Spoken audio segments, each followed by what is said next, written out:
Hello, everybody. I'm Marius Roberts. And for the last, 15 years, I've had probably the best job in the world. I get to drive all the new cars that come to market, and I get to call that hard work. What is cool is Investec have approached me and said, listen, you've been in the space for a long time.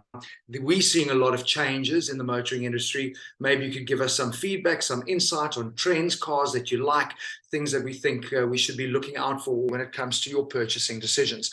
Not just what car to buy, but potential pitfalls, things to look out for when it comes to the purchasing, the owning, decision-making process as well.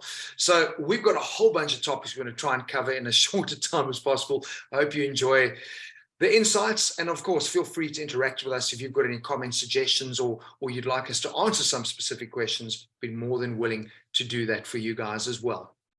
The one that I know you all know about is this craze for crossovers, SUVs, sport utility vehicles, call them whatever you like.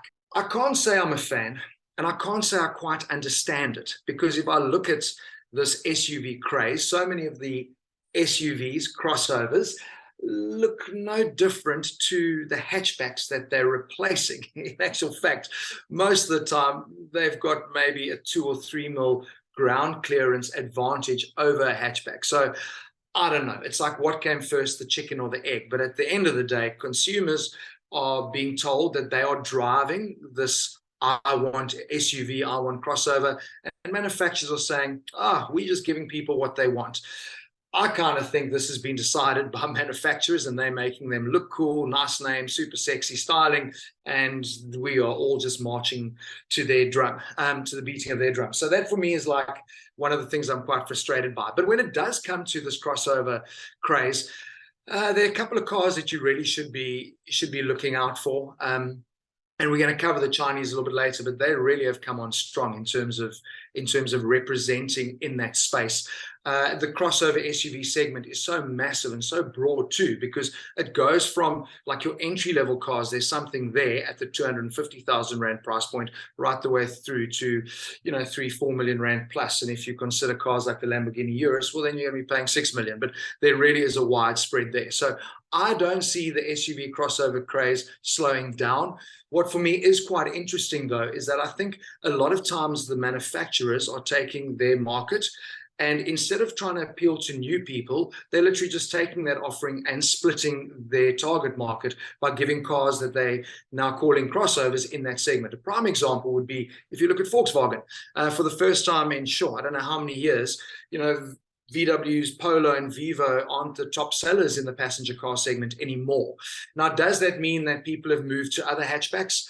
No, it means that people have moved into mainly other brands within their offering, things like the T-Cross and now obviously the Tiago. So all of them, it's like, I just can't believe you can shoehorn more crossovers into a segment than what is currently going on, because it's like, well, let's slope the roof line. Oh, that's a new crossover. Well, no, it's not. It's kind of still the same underpinning, same engine, same car, just packaged a little bit differently. One thing I do want you to be aware of, a lot of people buy SUVs and crossovers thinking they're getting space.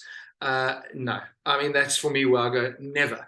Your sedan always was going to give you and will still give you a bigger boot. It gives you a better ride quality, in my opinion. There's always going to be a compromise when you raise a car higher off the ground in terms of the driving dynamics and how it feels. So that's something that I do want you to consider.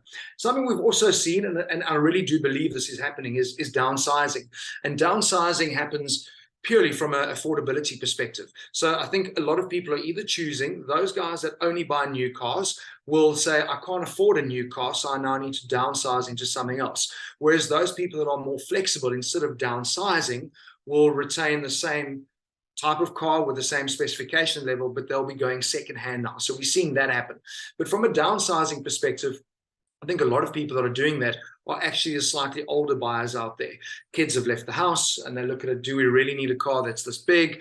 As you get older, it becomes more difficult climbing into these cars. So finding a vehicle that sits a little bit higher off the ground, that's where the crossovers come into it, is easier access for a slightly older consumer out there. But I think Suzuki is a perfect example if you look at how aggressively they've taken this market on, because they've been very strategic in what they offer, and they realize that there's a big market in South South Africa that is buying on price.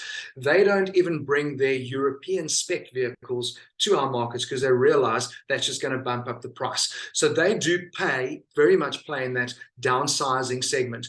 With the cars that they offer, generating big bang for buck. They're also probably one of the only manufacturers there claimed fuel consumption figures. Well, you get pretty close to that. So that also helps from a downsizing perspective. People aren't only downsizing in terms of space, but also downsizing in terms of output and performance, because they're trying to ensure, with fuel prices going the way they have gone, that things are obviously affordable too.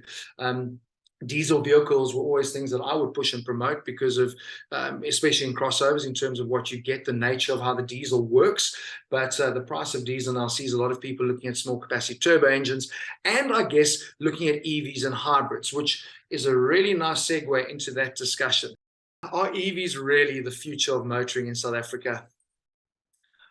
Or in the world, I guess. I'd love to say no, but everything I'm seeing is telling me, Marius, you are wrong. And you look at the moment in European markets, there's a full ban on internal combustion engines from like 2035 in some countries. I think Holland's 2025. And that's a big, big problem for us in South Africa. We manufacture a lot of cars here that get exported to Europe. And what's happening now is we're no longer exporting those cars. And that's also part of why we're seeing that drop off in certain vehicles like the VW Polo will no longer be exported to European markets because they don't need them. They need electric vehicles. So there's been a big push. And for the manufacturers in South Africa, it's like a 4-year cycle. And they've got to go to brand and say, hello, come and make your car here in South Africa. So it's really important, if we want to maintain the jobs that the manufacturing segment in South Africa provides, that we do start playing in the space and producing electric vehicles for export. Otherwise, we're going to lose literally 50% of our production value goes to export in the motoring industry. So it's really concerning. I don't have a problem with electric vehicles in terms of range anxiety, because that's the first thing I get asked. Eskom, how are we going to charge our cars? What's going to happen? You've got a cell phone. You manage to keep your cell phone charged. Now, if you view an electric vehicle like your mobile phone, no problem. You plug your car in as and when. So it's not like I need to find a filling station. I need to now drive my electric vehicle till it's got no more charge. No, not at all. Every day when you get home, you plug it in, you top it up, and off you go. The reality is the average commuter in South Africa does 30 Ks a day, and your range on EV vehicles is now easy 250 to 300 kilometers. So there's no need for range anxiety. My concern is, though, that we do spend more time driving on motorways, and that is not really what the EV vehicle is designed for. It's designed for stop-start traffic congestion. That's where it's going to return its best figures. So the minute you go on the open road, taking a trip down to Cape Town or Durban, well, that is not going to be an easy thing to do in your electric vehicle, because you'll have to stop and you'll have to charge. The biggest concern also is that they are very expensive. So at the moment, if you want to get into a proper electric vehicle, you're going to be dropping like 2 million rand. That's kind of what you're looking to spend.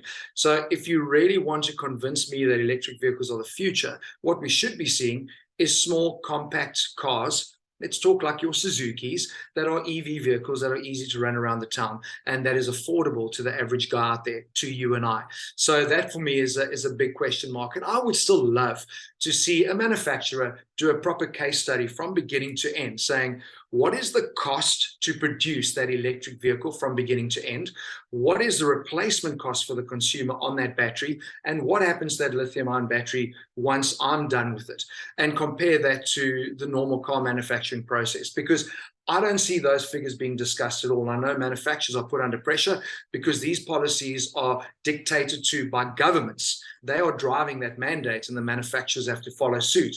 But if I look at the cars that are being produced at the moment, if we are serious about saving the world with EVs, then we should be producing little cars with small batteries. But instead, what are we doing? Producing massive SUVs that weigh 3 tons that then need huge lithium-ion batteries to propel them. So you're appealing to people at the high end of the purchasing spectrum instead of making vehicles that are affordable for us from a daily perspective. So I don't see things changing very quickly in this country in terms of what we see in the parking lots and on the highways, in terms of suddenly everyone's buying EV cars, because we just can't afford them, the majority of South Africans. But I do think there's going to be a big change in the cars that are manufactured and produced in South Africa to ensure that jobs are retained from a production perspective. In terms of hybrids, we've seen a lot more hybrids coming into market that then are more affordable. Great example, Toyota with their Corolla Cross. That is a car that drops straight into that very, very popular crossover segment. And the EV there is kind of replacing a turbo. So they've got a normally aspirated engine, but the hybrid, the little battery, is just supplementing it to ensure that it is a little bit more efficient and gives you better performance. So I think the hybrid scenario works a lot better in our application, and they also do make them a little bit more affordable. And then finally, the bonkers for bakkies mentality in South Africa. I spoke about bakkies up front. I don't see that changing at all. And what is alarming, I mean, right now, VW have just launched their all-new Amarok that is built here in South Africa, but obviously built by Ford. And early in the new year, Ford's going to be bringing out their Ranger. You are talking $1 million. That's what you are looking at for a double cab bakkie. It is crazy. And for me, I still, as I covered earlier, don't quite understand the needs analysis, because people are buying these vehicles and not using them for what they were intended for. So the bakkie has become this do-all kind of vehicle, but that is impossible. So I would much rather see people, I would buy a vehicle that suits my day-to-day drive, and then buy the workhorse, the stripped-down bakkie, if I am wanting to load my motorbikes or put the dogs in the back or whatever it might be. But I don't see anything changing from a bakkie craze perspective. All that's going to be happening is you're going to be paying a hell of a lot more money for it.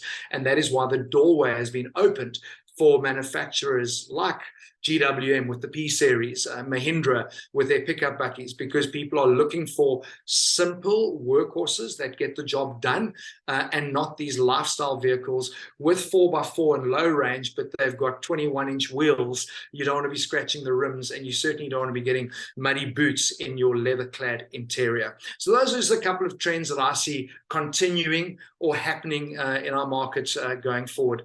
Nothing much is going to be changing, I can tell you that, when it comes to bakkies and crossovers, but things are certainly going to change from an EV perspective, from a manufacturing point of view.